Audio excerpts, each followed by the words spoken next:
would you say are wrecked out here in these waters? I would say about 32. 32 that is above water, but there may be the same amount underwater.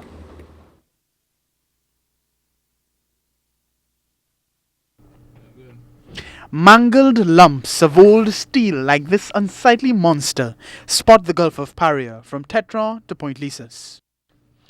And many still have ugly polluting liquids seeping into the salt waters. Mixtures of oil and gas and sludge, and these are contaminants, and they've sat in these vessels for between 5 to 50 years. A man who has been an activist against trawling and other marine quandaries for a long time says there is protection weaved into international laws of the sea for countries like Trinidad and Tobago, prime and easy victims of maritime ship dumping.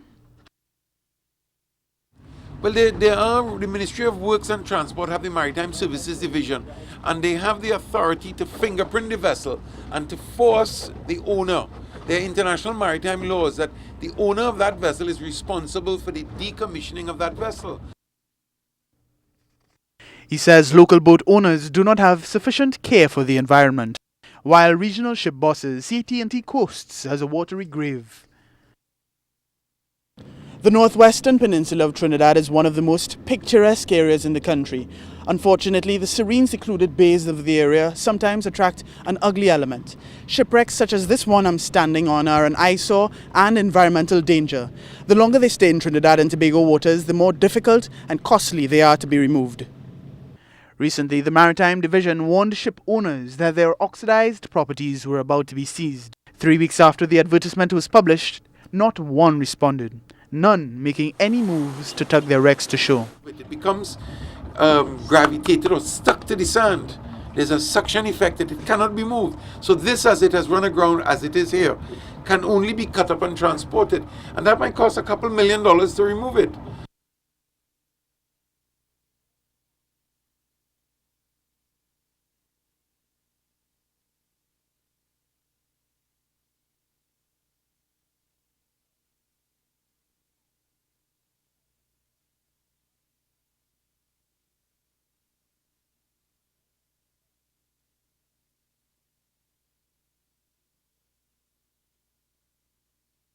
Senior officials from the division spoke to TV6 News and outlined the long, complicated process to deal with the navigational risks.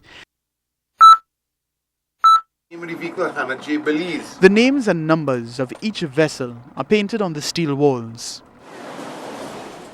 Once the boat is not too rusty, the registration marking should lead the division to the owners.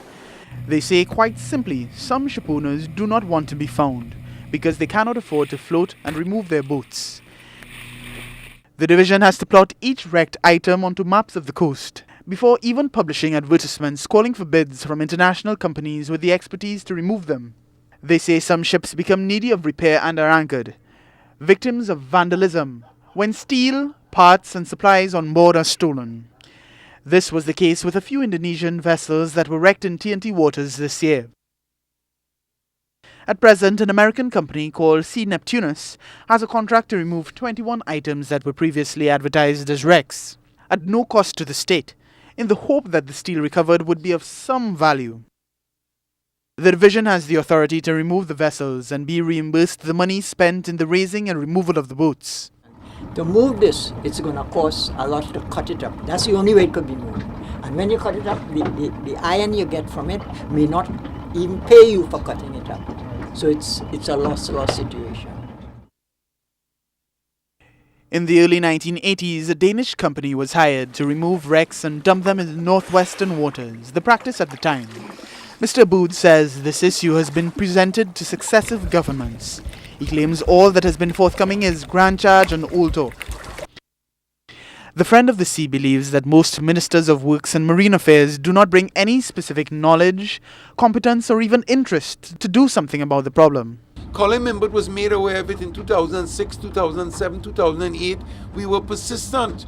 We had press releases, private correspondence, and all we got was promises. Jack Warner came on board, we got more promises. Now we have a new Minister of Works, but we feel disheartened. The seafarers believe there is something practical that can be done about some of the wreckage.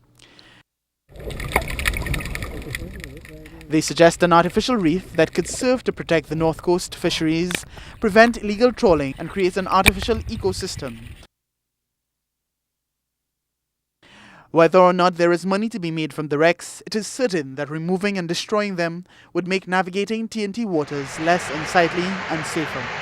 Jabari Fraser, TV6 News.